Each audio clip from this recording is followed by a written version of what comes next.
Good morning. Welcome to Let's Get Growing.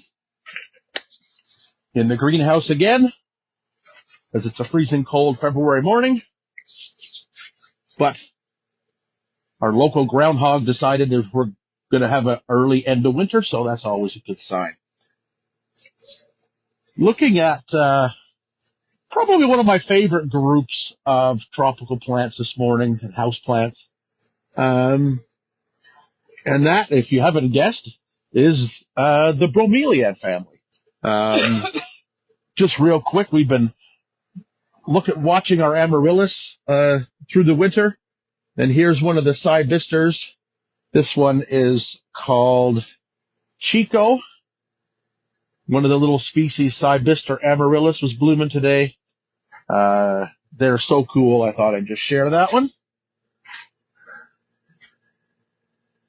But we're talking about bromeliads today, and bromeliads are really an interesting family of plants. Perhaps the best known bromeliad in the world is one of many people's favorite fruit, and that is the pineapple.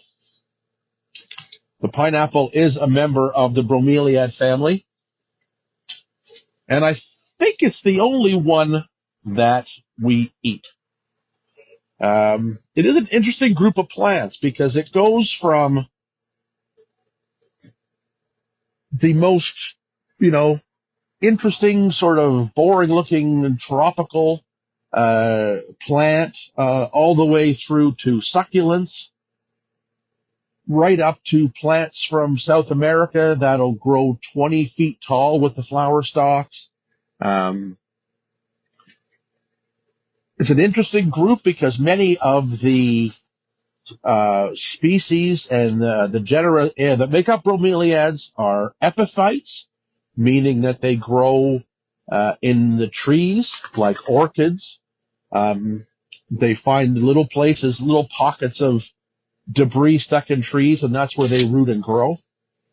Some of them are terrestrial. Some of them do grow in the ground. Pineapples, for instance, are a bromeliad, but they grow in the ground. So there are some ground-growing bromeliads. There are epiphytic bromeliads. There are bromeliads that grow on rocks. They really sort of take up all sorts of different places wherever they sort of feel the need to grow. But some of the more popular bromeliads that we see available, and they get a lot of press, and that's the tillandsias, or the air plants. It's these guys behind me here. The neat thing about tillandsias is that they actually absorb moisture through layers of cells on the leaves, and they don't have roots that absorb moisture. They do grow roots, however, and if you're growing them and you're doing well with them, let me see if I could find one here. If you're doing well with bromeliads,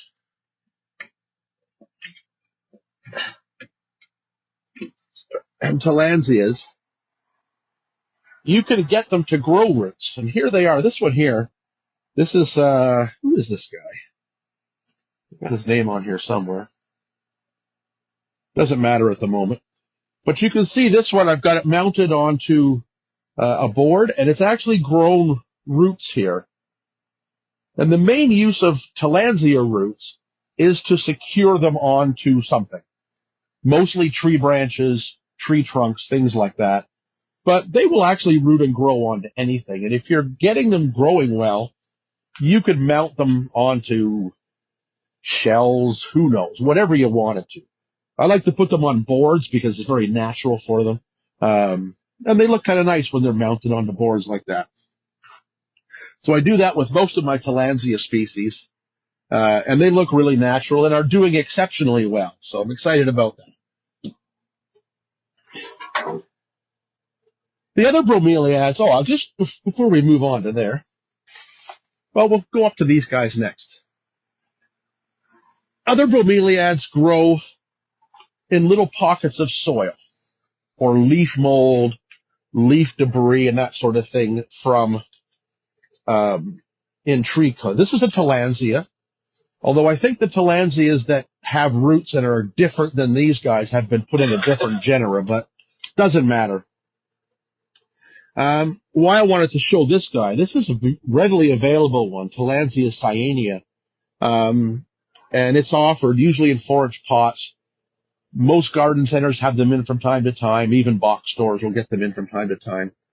And it's a good example of how a bromeliad blooms. Bromeliads come up with basically a flower stalk. This is the inflorescence or the flower stalk of the bromeliad. And in most cases, with bromeliads, the flower stalk is the showier part. If you look up at this guy up here, this other tillandsia here, you'll see the flower stalks here. Very showy, bright pink.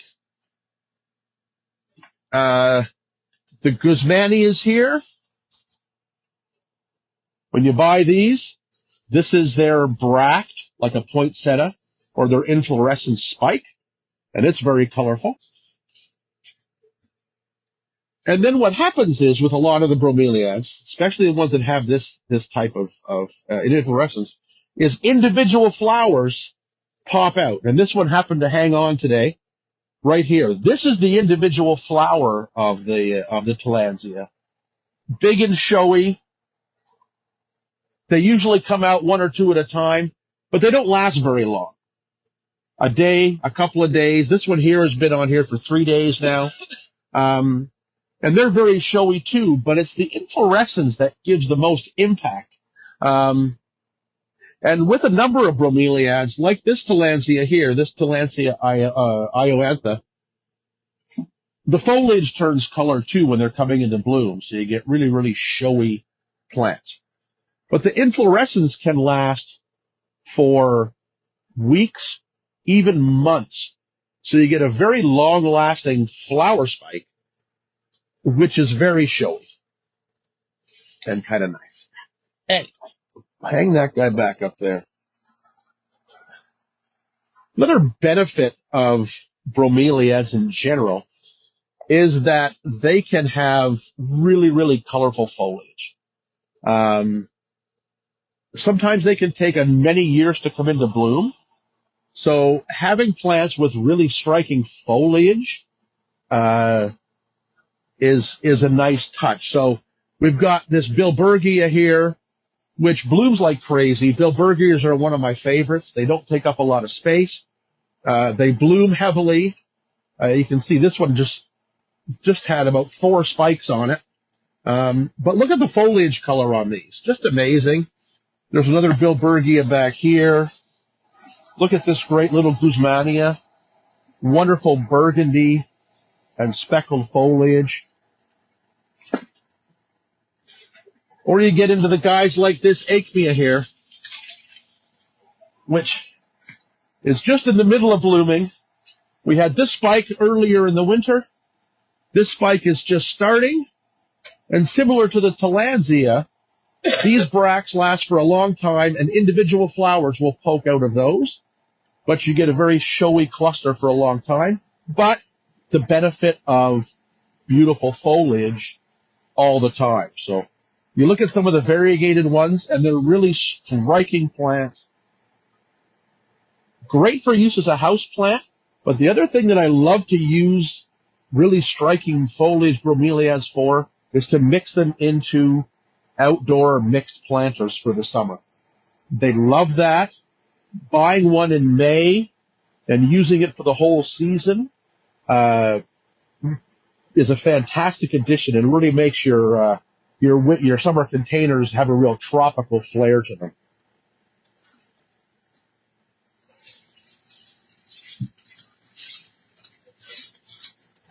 I mentioned the Guzmanias. We see these a lot in stores. They're fairly quick to grow, so some of these big guys can take a lot longer to grow. These guys are fairly quick. They have very showy flower spikes. and they're very easy to grow. So again, the beauty of these Guzmanias is that this bract, which is just starting to form here, is just coming up, will last for 3, 4, 5 months.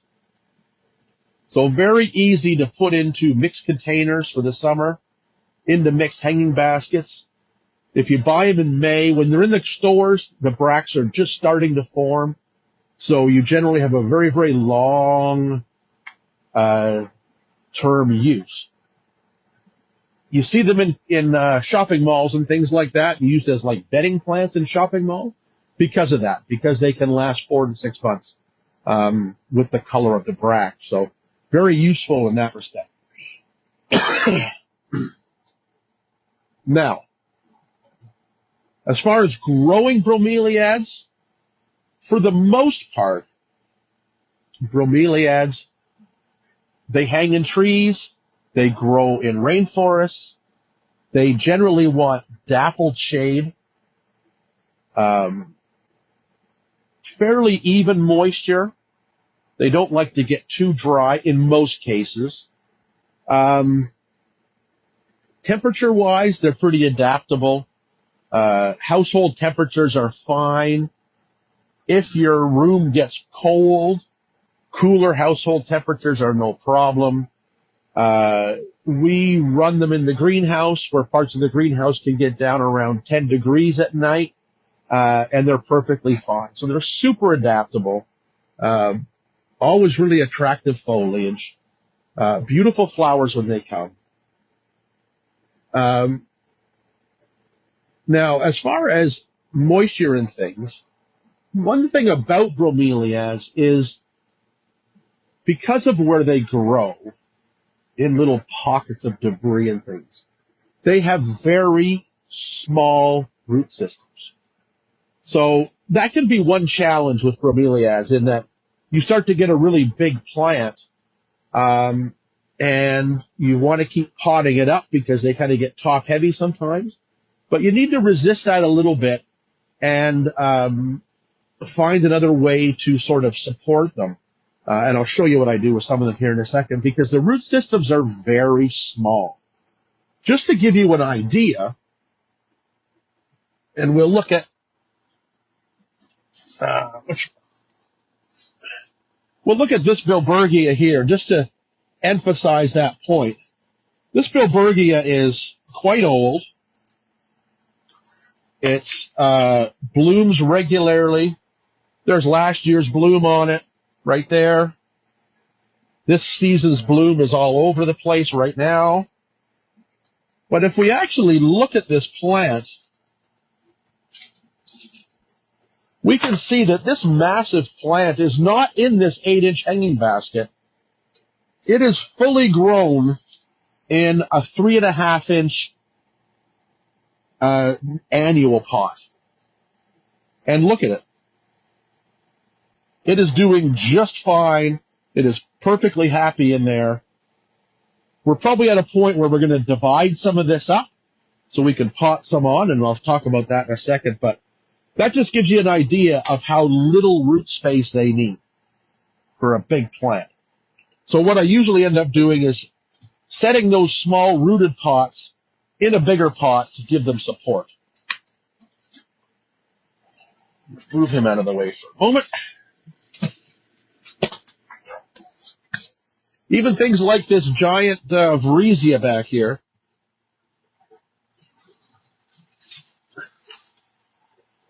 It's sitting in a 12-inch pot, but it's living its life in a 6-inch pot.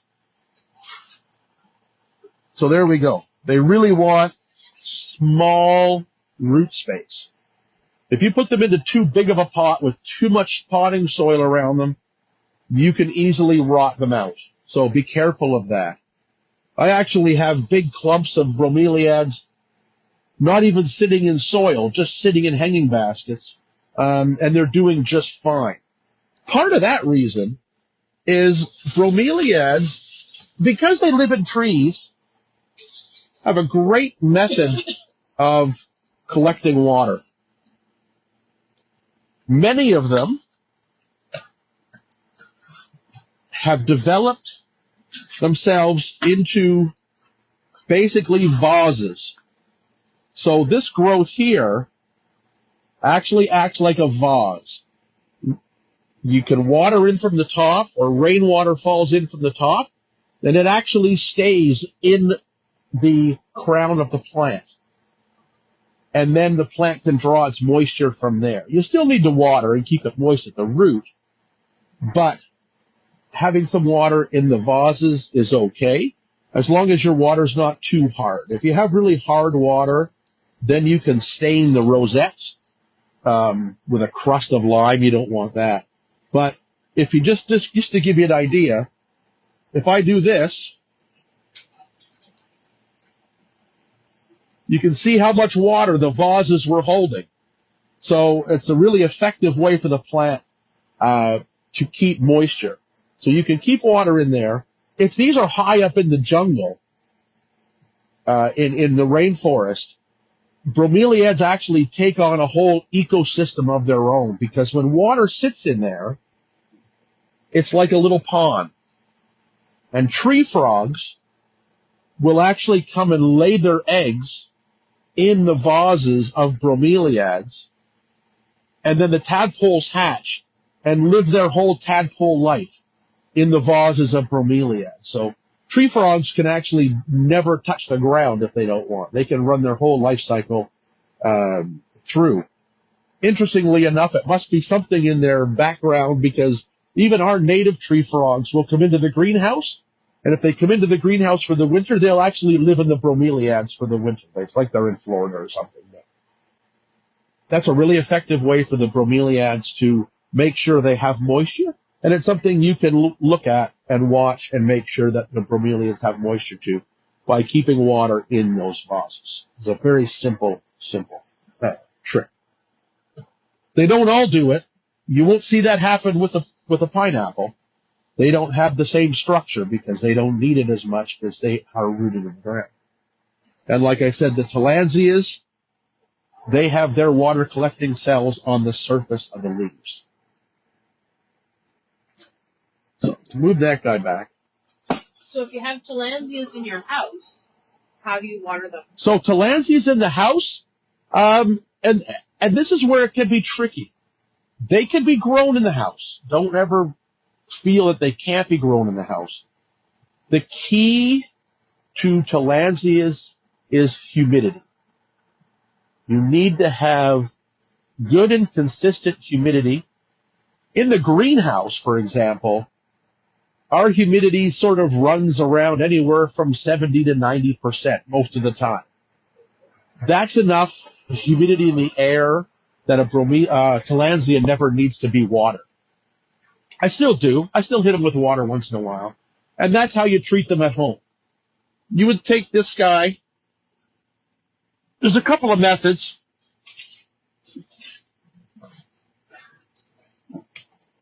You would take your bromeliad, fill up a bucket of water, dunk the bromeliads in, let them soak for a few minutes, and then take them out, let them drip dry, and then put them back where you grow them. Alternately, and this is the way that I would do it, is I would fill a spray bottle up with water with a tiny bit of fertilizer in it, and then just every day or whenever I walk by them, just give them a little mist so that the leaves are always getting some moisture. Roots not so much, but you want to get water in contact with the leaves. Now, that being said, you think, well, maybe I should grow them in a terrarium or something like that, where the humidity is always very high. It's a bit tricky because as much as they want the humidity, they also want fresh air. Think about where tillandsias grow, somewhere around Georgia, south through Florida, and then all through the tropics. They get rained on every day. They usually have high humidity, but they always have fresh air. So enclosing them in a terrarium is never a good way to grow them. We have lots of terrariums available to us now that you can grow, like the hanging glass balls and things that have openings that don't close. They can be quite beneficial. You can have a little bit of water sitting in the bottom so the plants aren't in contact with it, and then it evaporating around the plants, and you can probably grow them quite easily that way. For me, we have the benefit of the greenhouse, but if I didn't, I think I would still grow them in a sort of way that we're doing them here on the planks, and then these would all go outside for the summer and live the whole summer outside, and then come in about, before frost anyways, although some can tolerate frost. I'd bring them in before frost, so, mid-September or something like that, bring them in for the winter. Now, light requirements. We mentioned, in general, bromeliads like bright light, but a bit dappled. Many of them will tell you if they're happy with the light by the color of the foliage. This Guzmania here, if it's very shaded, it'll get a lot more green in them, and the purple will disappear. If they're getting a good amount of light without getting scorched, you get the beautiful colors. Same with things like, this guy here, the Vresia, the Bilbergia, same. Beautiful colors come out when the light is right. So watch them. With your Tillandsias, the more silver they have in the leaf, the more sun they take. I'm just going to step over here and just grab another one.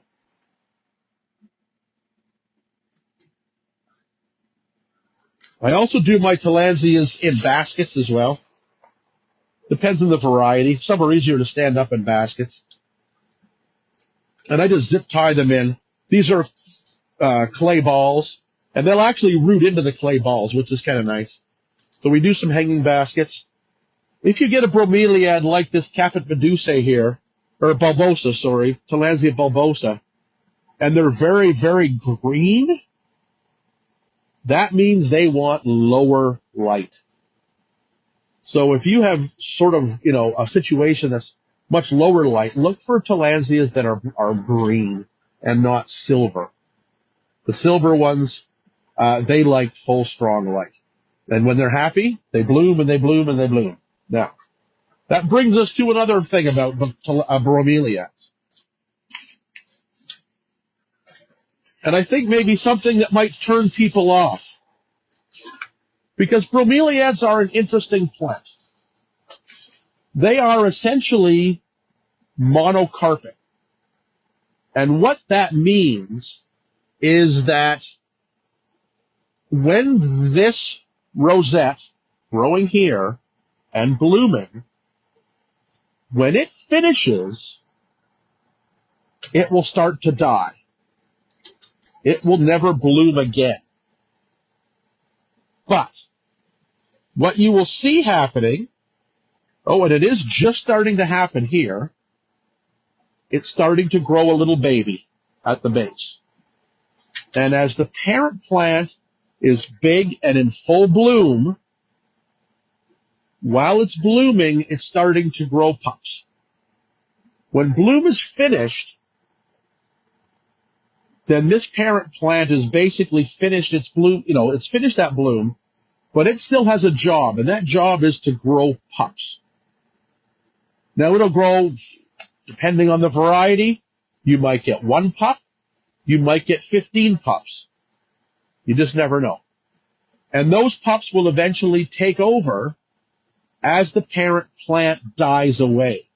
So often you'll hear people say, bromeliad, it grows, it blooms, and then it dies. And it might turn you off because they're not cheap plants. They are fairly pricey as far as plants go, simply because they take a long time to produce, to sell. But while they are doing that dying process, they are still actively producing the pups. And what can happen is if you leave them alone,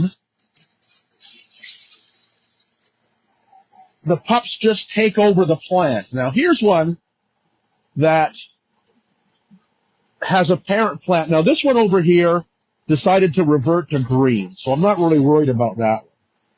But this side of it had a parent plant in there a long time ago. Well, here's one here. This plant here bloomed about 3 years ago. And it took it that long to get to the point of dying. But in the meantime, it sent off all kinds of little pups. Now, I've just left it alone, but I don't have to. Usually what we do, I have to jump back in front of the camera here. Usually what we do with the pups, if you want to produce nice rosettes with a blooming spike, kind of like these guys here, you take a look at your plant, then you'll see this is a 6-inch pot. It is jammed full of this beautiful variegated Guzmania. I'll take the hanger off if I can get it out. There's a 6-inch pot jammed full of this Guzmania. This is the one that bloomed 2 or 3 years ago. It's done. You can see it's now falling apart. There's nothing left of it. So what we would do is we would go in, find that, get rid of those leaves, find where that came from, and you can actually see that there are still pups trying to grow from it. So it's amazing how long this part will actually last. But we'd probably go in, get rid of that old rosette now, because it's done.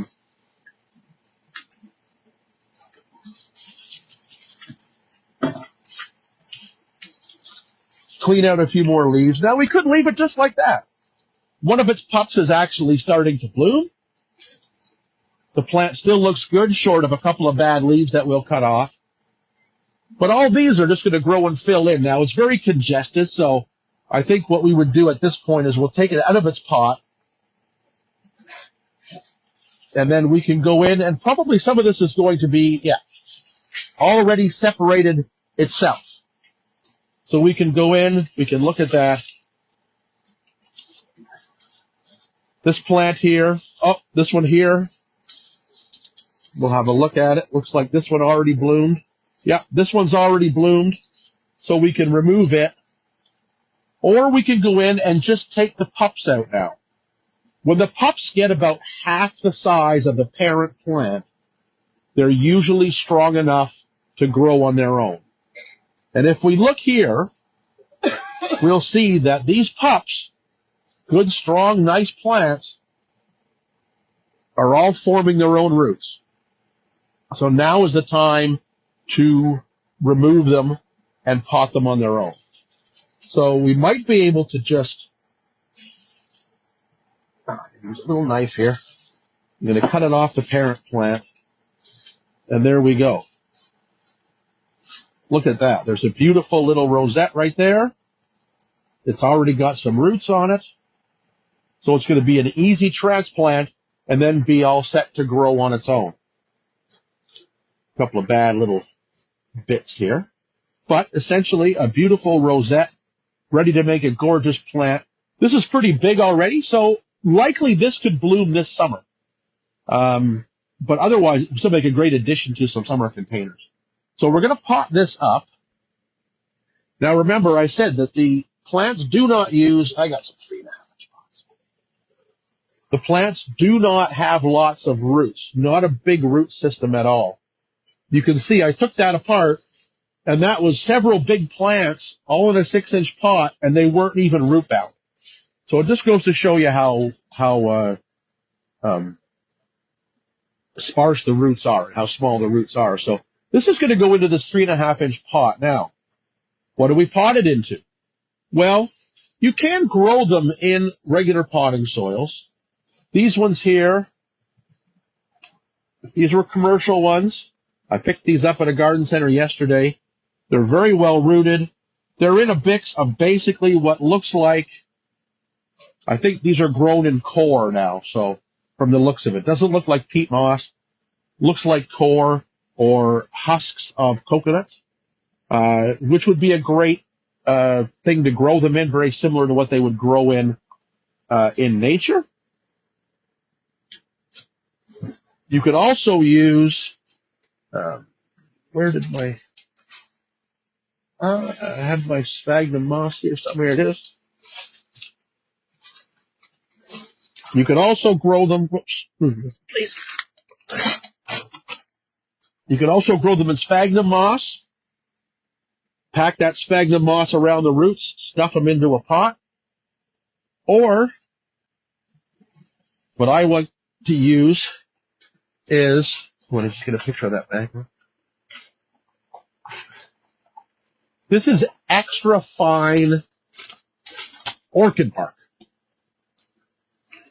Very, very small orchid bark right there. And that's a great medium for bromeliads. So what we do with them is we're just going to hold them in place. I should wet the bark, but I haven't yet, but we'll wet that when we do it. Get them set in there. Hold them right at the right level.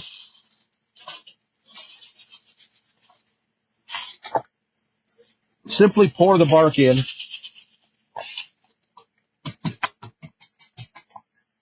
A few taps.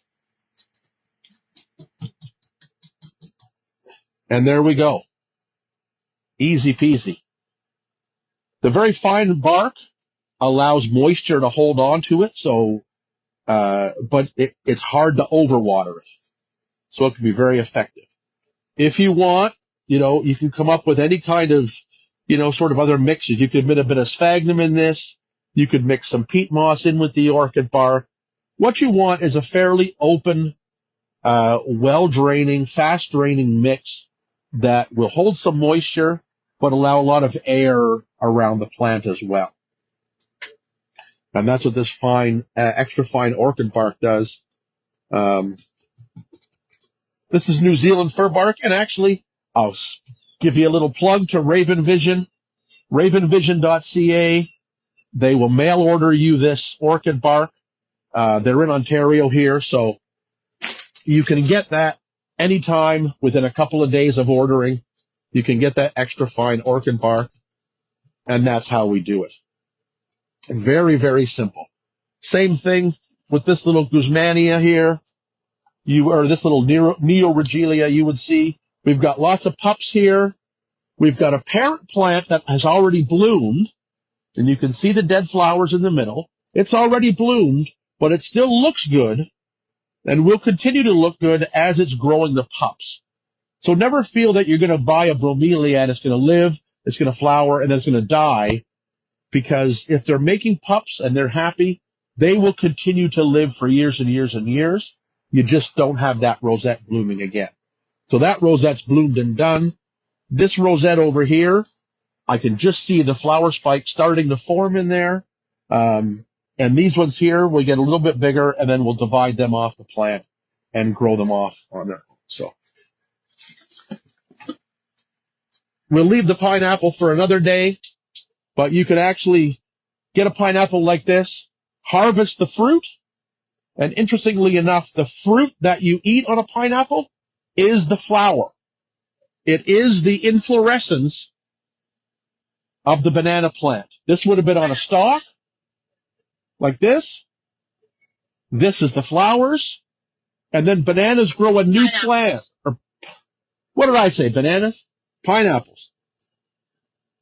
Flower stalk comes up, has the pineapple on top. This is the fruit and the flowers, and that's what we eat. If it didn't get harvested, this would fall off, hit the ground, and then this part here will become a new plant. And you can continually grow and regrow and regrow, and you can do that at home.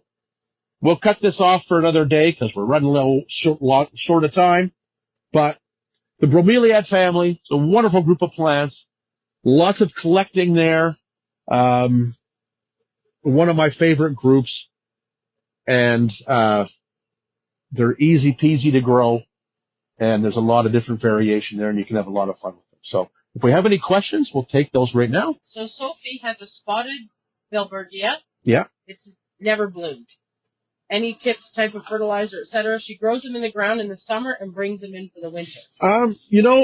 We've had really, really good success with our Bilbergias. We grow them in fairly high light, and maybe that's where you're not getting bloom. Ours bloom continuously almost, with fairly strong light.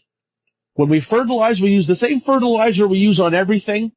We splash some up into the roots. We splash a little bit into the vases. And that's about it. And we've had great success with the Bilbergia. So try higher light, maybe. Might be the trick for those guys. That's the only question. All right. Well, we'll wrap it up now. And thanks for joining us. And we'll see you next time on Let's Get Growing.